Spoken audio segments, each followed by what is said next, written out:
Okay, तुम लोगों में से ऐसा कौन कौन है जो अपने दोस्त को बेटा बोलता है? मत बोलो भाई। मैंने एक बार अपने दोस्त को बेटा बोला, दीपक, वो सीरियस ले गया। फिर उसने मेरी ज़िंदगी में ऐसे ऐसे कांड किए कि 17 साल की उम्र में मुझे समझ में आ गया उस रात काश मैं सो गया होता। ये एक दिन ये मेरे पास आया और मुझसे आके बोला था कि भाई, आया और आगे बोला कि पिताजी मुझे आपकी संपत्ति में से हिस्सा चाहिए। उस टाइम मेरे पास 2 अंडरवियर थे रूपा के, जिनमें 2 इंच का छेद थे। ये उनको भी ले गया कि चलो ठेला धोने के काम आएंगे। लोग ना इसकी वजह से मुझे जादू समझते हैं। इसने अफवाह फैला दी है कि मैं 10वीं बार बीटेक कर रहा हूँ, मैं अमर हूँ अजर हूँ। ये दिखाने के लिए इसने मुझे छत से धक्का दे दिया अपनी गर्लफ्रेंड को दिखाने के लिए कि मैं अमर अजर हूँ। उस हादसे में मेरी एक टांग और एक हाथ टूट गया, पर मेरी सांसें चल रही थी। इसकी गर्लफ्रेंड इससे भी ज़्यादा महान, वो समझ गई कि मैं तो अमर हूँ अजर हूँ। वो तो भला हो इस दोगली दुनिया का, जिन्होंने समय रहते हुए इनको समझाया कि आदमी कितना भी अमर और अजर हूँ, लेकिन दोबारा छत से फेंकने के बाद मर ही जाता है। क्या है ये जो है ना, इसको ना, इसकी गर्लफ्रेंड है, उसने बोला था कि जब तुम गरीबों की मदद करोगे तो तुम्हें सुख मिलेगा। इसने फटी हुई टी शर्ट पहना के मुझे मंदिर के सामने खड़ा कर दिया। भाई मेरे बाप ने मुझे देखा, बोले छी, ये नहीं हो सकता। ये अपनी ना, ये मेरी फोटो लगा के लोगों से चंदा मांग रहा है कि इसके साथ अन्याय हुआ है, कि मैं इसका बाप हूँ।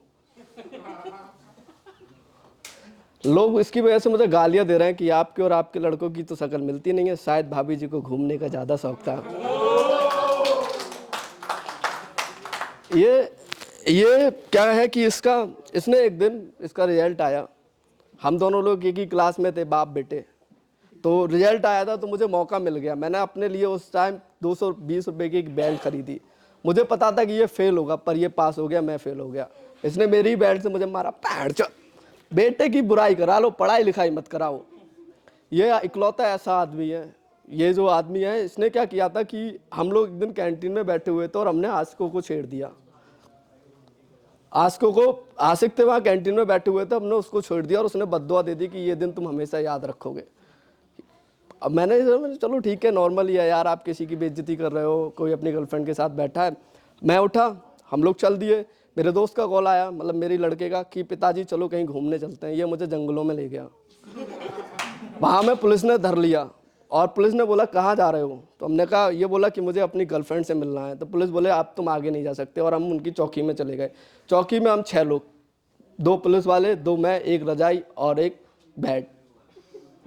क्योंकि जाड़ों का टाइम था, 3 बजे हमें ठंड लगी और ये उठा और उठ के पुलिस वालों से बोला कि सर आप चाहो तो मैं आपकी सर्दी मिटा सकता हूँ।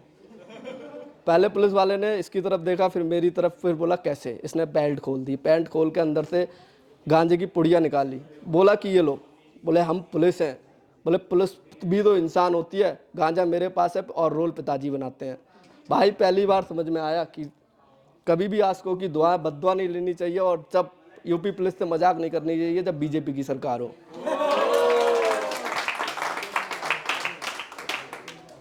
Thank you so much.